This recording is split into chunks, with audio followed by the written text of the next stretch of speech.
Hey, everybody, it's Greg, and it's another edition of Unbreakable, the podcast.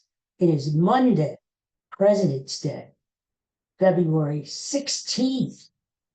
We are halfway through the month of February. I can't wait. Once we hit March, springtime. Hey, did you see what happened last night? The Simpsons, their 800th episode. It was Philadelphia themed. It was about they took their dog to a dog show. It was sort of a takeoff of Best in Show, that great movie that was out about 25 years ago. I love that movie. And it was all about Philly. Homer meets the Philly fanatic. He gets a noogie from the Gritty. They talk about cheesesteaks, pretzels. Kevin Bacon is the guy at the when they go into their hotel. He is the guy at the front desk, and he's doing all this in Philadelphia, the accent, water, like I do. You know, it's like talking to Taylor like that. Water, door. And it was Philadelphia theme. And just and it's all true. I can't deny it. It's all true. I mean, from the cheesesteaks to the Anyway, if you didn't see it last night, it's on board, so you can watch it too. And it is President's Day, and a lot of people are off today. Kids are off from school. Now, see, here's the thing: the NFL, God bless them, the NFL, Jennifer, the NFL, they want the Super Bowl to happen the day before President's Day. They want to add an extra game to the schedule, which would balance the schedule. It'd be 18 games in the regular season instead of 17. So you would have your 9 home games, your 9 away games. That makes sense. And that would push the playoffs back a week, which makes sense too, because if you had the Super Bowl the Sunday before President's Day, well, then people who were partying, you got the Super Bowl Sunday is a big party day. You could party, you don't have to worry, not early the next day. You could crash, and the President's Day could be crash day, rest. So that's what they're pushing for. The players have to agree to it. Then, the players, they don't want it because it's an extra game to play, an extra chance to get hurt, blah, blah, blah. But of course, the owners want because they want to make some more money. So we'll see what happens. But, sooner or later, it's going to happen. In all these sports, they talk about we're going to add an extra round of playoffs. We're going to do this and do that.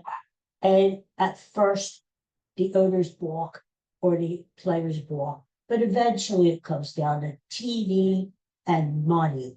And so I think down the road, I don't know how soon, they will add an extra game and the Super Bowl will be played the day before President's Day. So I know some people would like the Super Bowl to be played on Saturday, which also makes sense because, you play the game on a Saturday night, rest up on Sunday night before you head back to You could make it into a long weekend, play the Super Bowl on Saturday of President's Day, right? Rest up on Sunday, and you've got President's Day in front of your extra bed. You could, but you never found that nothing that makes sense. But President's Day, for sales, a lot of sales. Not summer clothes and summer stuff, but in the end of winter stuff. We got the sweaters and we got the buttons for sale. And it's a good bargain time. It's a good chance to look for bargains, Speaking of bargains, did you see that Nick Castellanos, our friend, no hit Nick, got a job? He landed on his feet. He got a job. He is He'll sign 1 year with the San Diego Padres. Now, the Padres are already on the hook for like the minimum, the league minimum, which is like 750, 80,000 or something. The Phillies, the schmucks that they are, have to pick up the rest of the 20 million. Oh, it's only 20 million. No. It's a good deal for the Padres because the Padres, hey, what the hell, right? Pick him up, and he might be pissed off. Maybe he'll give us a good season. And, Nick Castellanos, if he's ever going to have a good year, this is the year to have it because he's playing for his next contract. He's only, what, 34 now? You could have another contract. So if he has a really good year, he's playing for another contract. And it's his revenge. He's got a chip on his shoulder, He wants to prove the Phillies wrong. So it's worth a shot for San Diego, right? And they're trying him at first base. Now, good luck with that. Nick Castellanos has not played one single game at first base in his professional career. Maybe ever. Maybe, I don't know, college, little league, T-ball, I don't know. But they tried him out at first base because he is a complete butcher on the outfield. Can't put him in right field. Designated hitter, well, maybe, but they have some other people who could DH too. But tried him out at first base. Let's see how it goes. I would say when the Phillies play them, and the Phillies are playing them in Philadelphia June 2nd, 3rd, and 4th. I actually have tickets to June 3rd game. It's a night game. So we'll see if Castellanos is still on the team. And if he's doing, I'm sure he's going to be really hyped up to come back to Philadelphia. And like I said, it's not a bad deal for the Padres. If he sucks, they just cut him. What are they losing? They're already losing. So it's not a big deal. Hey, I don't have anything against Nick Castellanos. He was nice to me when I met him. I did meet him. He was a nice guy. All I'm saying is this. Both sides, both Castellanos and the Phillies screwed this whole thing. He shouldn't have did what he did. He was a moody guy when he was with the Phillies. He never really wanted to come to Philadelphia to begin with. I told you that story before. And, he's sort of a disagreeable guy. Let's just put it. Plus, his baseball skills really declined. Every year, his bat speed got slower and slower, and he declined to the point where he's really frustrated with this, He's getting paid.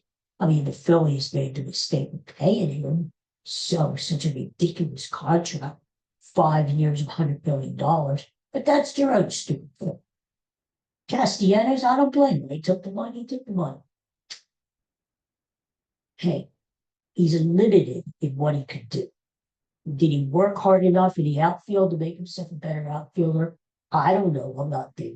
You hear these announcers are like, oh, Nick is working really hard out there. Every day he's up there with Pablo and they're taking fly balls. Maybe he is one of those, but he can't get any better.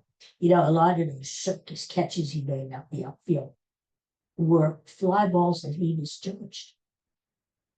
Yeah, he never really did anything well. He's one of those medium players. He doesn't run well. He doesn't field well. He doesn't hit for average. Power, that's really going to strikes out a lot, flails away at balls in the dome, and on top of it, he pitches. He doesn't get along with the manager. He's not friends with his teammates. He's a loner. Look at this. But the Phillies also did not handle this well. I mean, right after the season ended, the stupid general manager Dave Dum Dum DeBrusky says, "Oh, well, we got to find a place for Vic. Maybe change the scenery in this part." So, duh, hello, fly, hello. You're telling the rest of the league you're going to get rid of him. You want to trade him? Well, the rest of the league, they're not going to give you Scott because they know if they go out soon enough, you're going to release him, right? So Dombrowski didn't play this year. And we're going to get into Dombrowski. And so, so Castellanos, did you see him? He looks different, doesn't he? He's clean shaven. He looks like he lost a lot of weight. It's hardly even know him. You look at the guy, he still has his cap pulled down in his you look at the guy, it's like, oh, what happened to him? You know? But he said, this is my chance. The Padres are giving him a chance. And he's on a good team. I mean, I doubt if the Padres take the West with the Dodgers out there. But the Padres should be good enough to make the playoffs. They should be. They have enough stars up there. The Machado, Tatis, all those guys. So Nick landed in a good spot. He's getting paid his $20 million. He's not on a team with a lot of stars. He can sort of just hang out. The weather's beautiful in San Diego. You can't ask for the better weather. Beautiful stadium. So God bless him. God bless the casting. Hey. So let's get into what's going on with the Phillies. Like all this back and forth. Bryce Harper and Dave Dum Dum DeBrusky, the G. Oh, God. Well, during the offseason, DeBrusky made the comment about Harper. He's not an elite player anymore. He's got to blah, blah, blah. He was telling the truth. And a lot of times, you say that behind closed doors. You're not good enough. You got to step it up. Well, Bryce Harper, being the sensitive soul that he is, took it to heart. And he started, in the offseason, saying, well, the teams, I like the Dodgers. The way the Dodgers do things. And who doesn't, right? I mean, the Dodgers are like the gold standard of baseball. I mean, two-time world championship. And the thing is, here's the thing with the Dodgers. They do spend a lot of money because they make a lot of money out there. But the farm system is one of the best.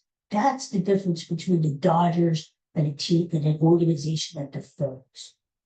The Phillies could spend money too, not as much as the Dodgers, but they could spend a lot. If the Dodgers have that farm system, they can just keep bringing up players and players and players, quality players too. And that helps round out the roster. So you're paying a lot of money to Otani and Betts and Freeman and now Kyle Tucker. But you also have a sprinkling of prospects every year that the Dodgers bring up. That's the difference. And if one of these guys gets hurt, like pitchers like Glassnet gets hurt, they can put some. No problem. No problem without listening to them. That's the difference. So Harper now, the first thing we talk maybe we finish talking in this country. Like they usually do in this country. But anyway, Harper is talking for the having the fun going to do this thing.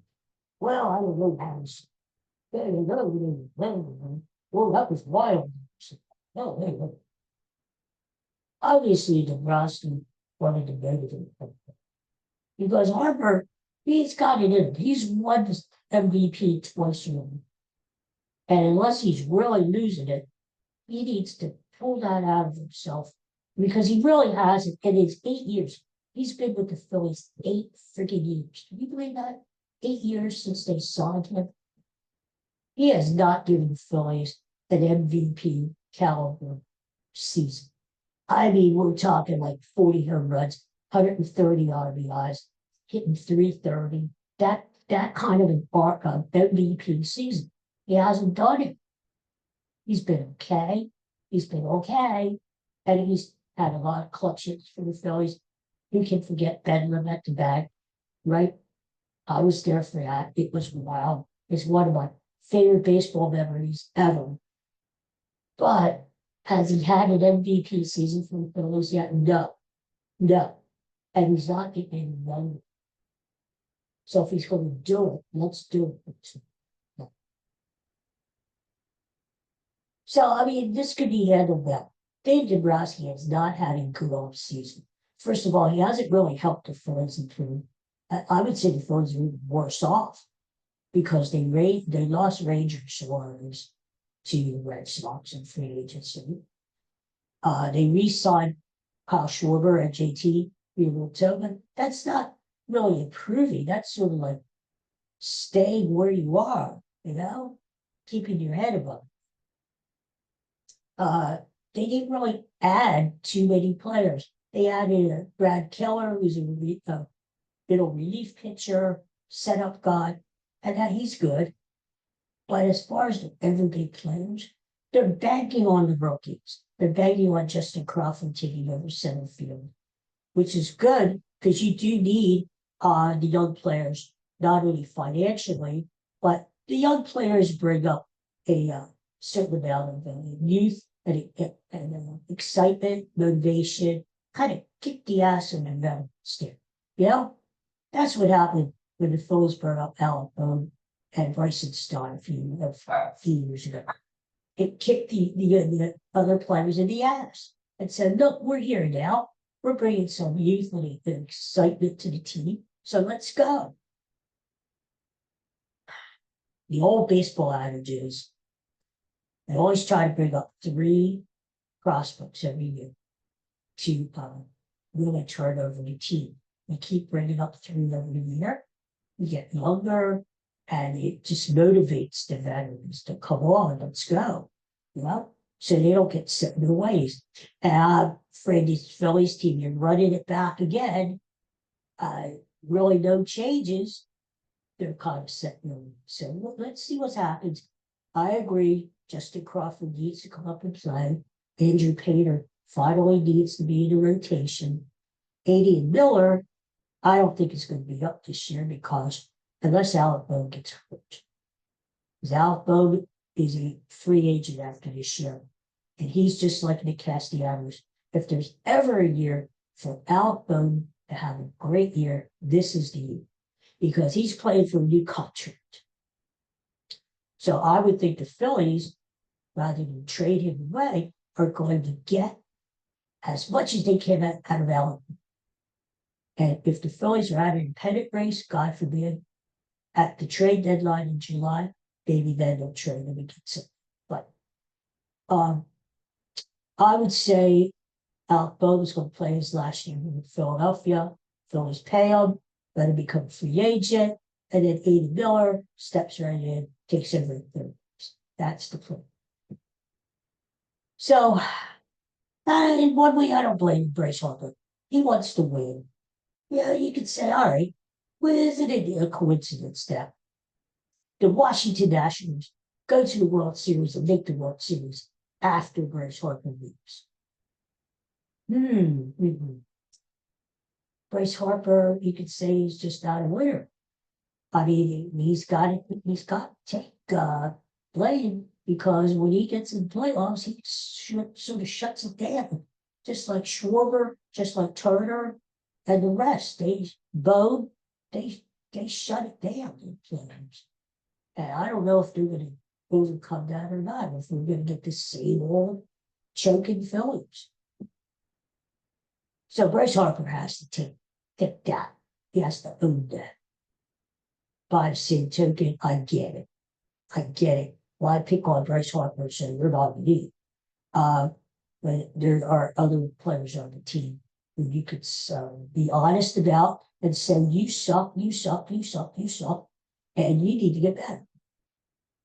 So yeah, Harper says I like the way the Dodgers do things. Yeah, we all do. Yeah, this is a make or break here because I don't think Bryce Harper's wants for trade. He's got it too good in Philadelphia. The thing is, he's still pissed off because the Phillies won't give him a contract extension.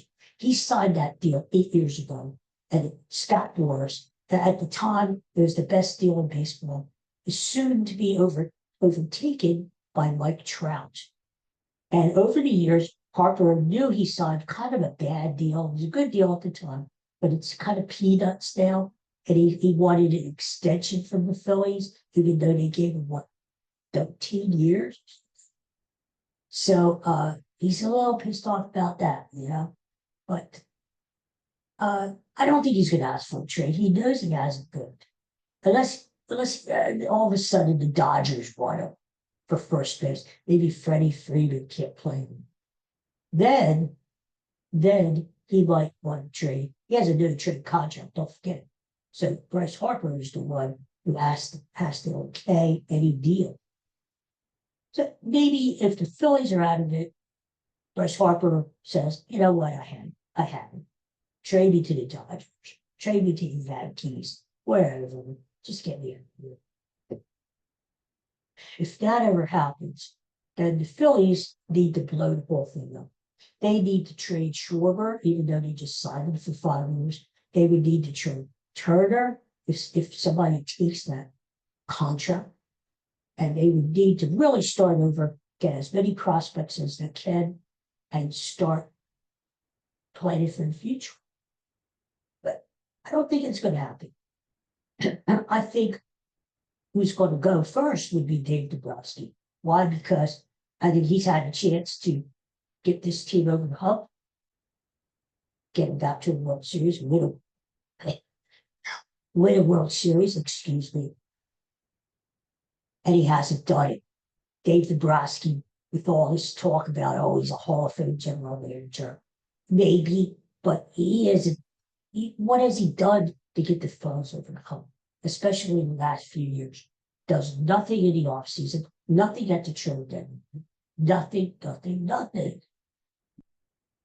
As I said before, Dave Dombrowski is like one of these old guys who goes to yard sales and looks for bargains. Oh, there's the bargain table. What, 98 cents. Oh, I'll take that. That's what he wants. So there's fault on each end. I think if anybody goes, it would be Dombrowski because his foot is halfway out the door anyway. He wants to go to Nashville. He thinks they're going to have an expansion team down there eventually, and he wants to run the show down there. So I think if anybody goes, it would be Dombrowski. And who knows? If the Phillies get off to a bad start this year, let's say by Memorial Day, they are 15 games out of first place. Anything goes. That Dombrowski might be fired. Thompson, the manager, might be fired. All kinds of trades. Who knows what's going to happen? John Middleton will get all pissed off and say, I've had enough of this. But I don't like the way things are starting out. You know, you're starting the year, you're supposed to start off the year on a positive note. But as teammates, you say, you know, our goal is to win the World Series, not just to get there, not just to get into the playoffs, not just to win the National League East, but to win the World Series. That's our goal. And the fact that all this infighting between the front office and the players, between the players themselves, it's discouraging. And it's, you know, now if they start off good and they win, people forget about that. Because winning all of a sudden erases a lot of that crap. But if the Phillies start off, let's say 5-20, and they get buried early, oh God, there's going to be all kinds of drama. Finger pointing, it's going to get. That's why the Phillies need to get off to a good start this year. If there was ever a year for those stinking Mets to take the division, this is it. Because they have Bo Bichette, I still can't believe I'm saying it. And the Braves are walking wounded. Their pitchers are. Spring training just started, and they've got 2 of their starting pitchers down with farm problems. The Phillies are fighting between themselves. Miami's a good team, but they're not really anything like that. And Washington is a stuff on them. So this is the chance for these Nets to take them. Will they? I don't know. The Nets are nuts. They haven't won a championship since 1986. Oh, so we'll see what happens. Yeah, people say, oh, you don't need to. It's a long season. The games in September count as much as the games in April. That's true. But in this situation, the Phillies especially need to get off to a good start, get out in front of the division that they have in the last couple of years. And so there's no fun is bigger, bigger. I think the fans are always going to the games. People love to go out baseball in the summertime. You go out and get a hot dog, a beer, cheer the Phillies, right? It's part of the summertime. But people aren't going to go back for their second, third, fourth game if the team stinks. There's too much to do in the summertime. They go and watch the team, and we're spoiled as fans because for the last 5-6 years we've been treated to a really good team. So, but yeah, there's a lot to do. Instead of going to a Phillies game, if the Phillies are trying games in the first place, you go down the street. You do something. There's always something to do. But it'll be interesting. Spring training starts today. The full storm next weekend, this weekend, so the first preseason spring training games. And then we got that, these things were three things, a monkey bunch of things, Yeah. But so it's always a drama. The Phillies is like a soap opera, like the guiding light. All my children, all my Phillies. Now, days of our lives. It's like a freaking drama. So we'll see what happens. We'll see if the standing starts. We'll see if Dave Dombrowski and Bruce Harper all hug and make up. Oh my God.